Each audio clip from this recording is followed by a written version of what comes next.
Do you have a paranormal encounter you'd like to share with us? Send us an email with your story for a chance of it being featured on Weird World. As a young girl of 8 years, I remember the excitement yet apprehension of moving into our new home on the edge of the woods. My parents had their reservations about the property, particularly the potential dangers of wild animals, as well as the possibility of one of us children wandering off too far into the dense foliage and getting lost. However, the good value and seclusion it offered appealed to my father, while my mother was enamoured with the house itself. As for my siblings and I, we couldn't wait to run and play in the sprawling backyard and venture into the mysterious forest that lay beyond. However, soon after moving into our new home, it became clear that there was something deeply unsettling about the dense forest that bordered our backyard.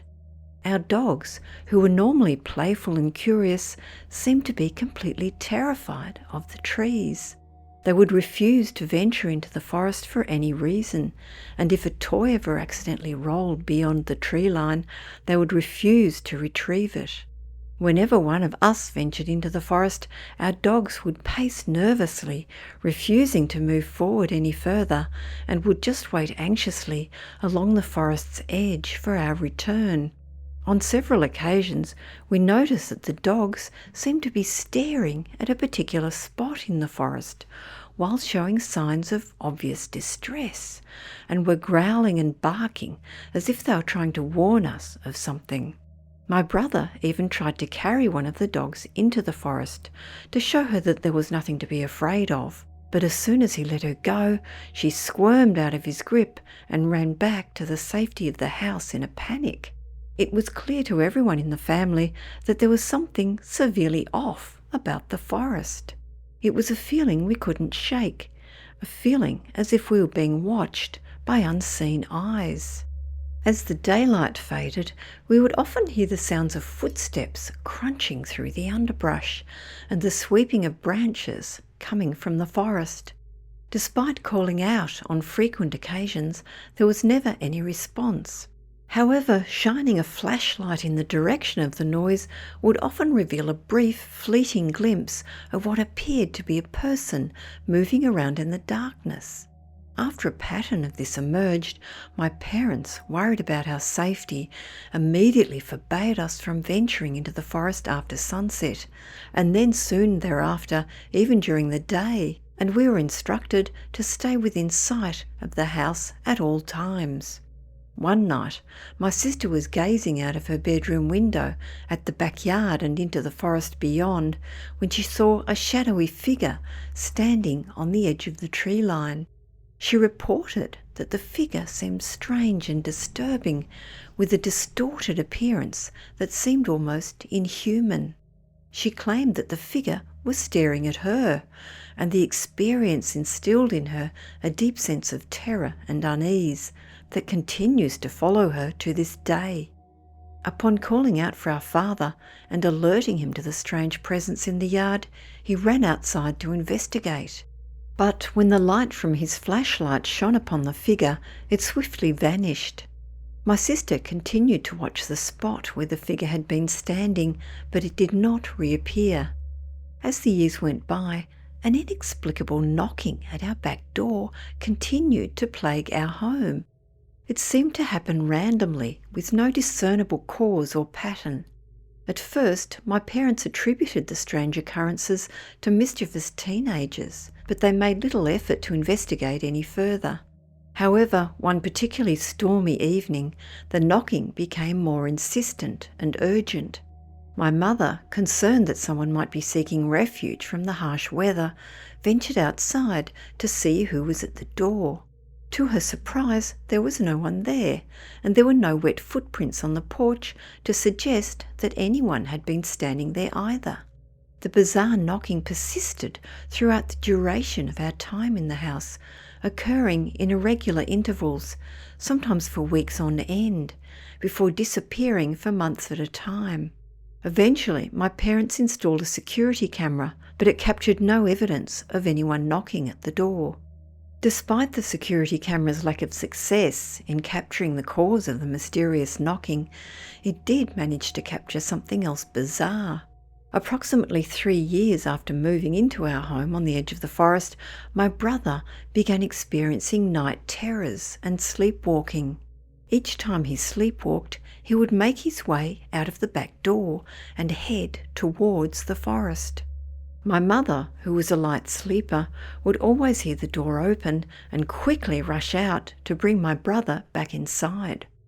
After this had happened several times, my brother requested to see the footage from the security camera, to see what he looked like while sleepwalking. When he watched the footage, he saw himself walking out onto the porch, pausing as if listening to something, shaking his head, and then begrudgingly wandering forward as if being dragged or pushed by an invisible force. One evening, as the sun began to set, my father was in the backyard tending to his gardening when he suddenly heard the voice of my sister in a tone filled with urgency and distress. Fearing that she had wandered out into the forest and had been injured, he rushed towards the trees, calling out her name and searching frantically for any sign of her. However, as he delved deeper into the shadowy depths of the forest, he realized that the darkness was too thick to see anything, and he could not locate the source of her voice. Desperate to find her, he returned to the house to grab a flashlight to help locate her and bring her safely home. But to his surprise, he found her inside the house, calmly sitting on the couch and obviously oblivious to the commotion outside. Up until the point of the next occurrence, my father had never spoken of hearing my sister's disembodied voice, and so when this phenomenon repeated itself once again, but instead to me, it caught me completely by surprise. That is the day when I myself heard my mother's voice coming from the trees. I had been outside playing with the dogs when I heard her calling out to me, telling me that she had gotten her sweater tangled on some branches and that she needed my help. Without hesitation, I began making my way towards the source of the sound, following my mother's voice deeper into the forest. However, as I moved closer, the dogs began barking and growling, alerting my father to my whereabouts. When he called out to me, I turned to him and explained that I was simply going to help Mum. However, he quickly shouted back that Mum was safely inside the house and that I needed to return to the house immediately. And so, with the dogs leading the way, I ran as fast as I could back to the house, my heart racing with perplexed terror. After these events, my parents decided to have a fence constructed around the outer perimeter of the backyard in an effort to deter whatever force was behind these strange occurrences. But as the months went by, the activity in the house only seemed to intensify. The forces that inhabited the area around the home seemed dead set on driving us out. Every night we would be awoken by the sound of knocking on our doors or windows, and on more than one occasion we heard the sound of scratching or scraping along the fence. My brother's sleepwalking episodes also became more frequent, and one morning my mother awoke to find him standing at the fence, staring into the forest with a look of terror on his face. The final straw came when we woke up one morning to find the back door fully open, with indications of a forced entry. When we reviewed the security footage, we saw that the door had been violently propelled open on its own, as if someone or something had battered it open from the outside. It was clear that we could no longer stay in the house, and my parents began to actively search for a new place to live.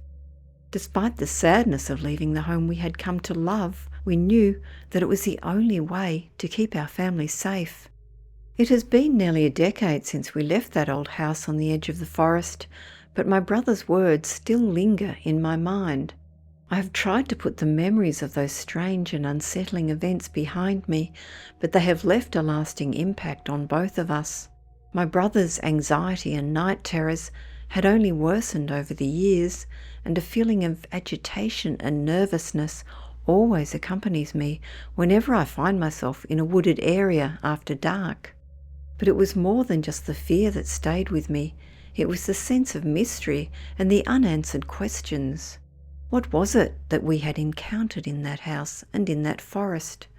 Was it a ghost or a demon, as my brother often joked, or was it something even more inexplicable?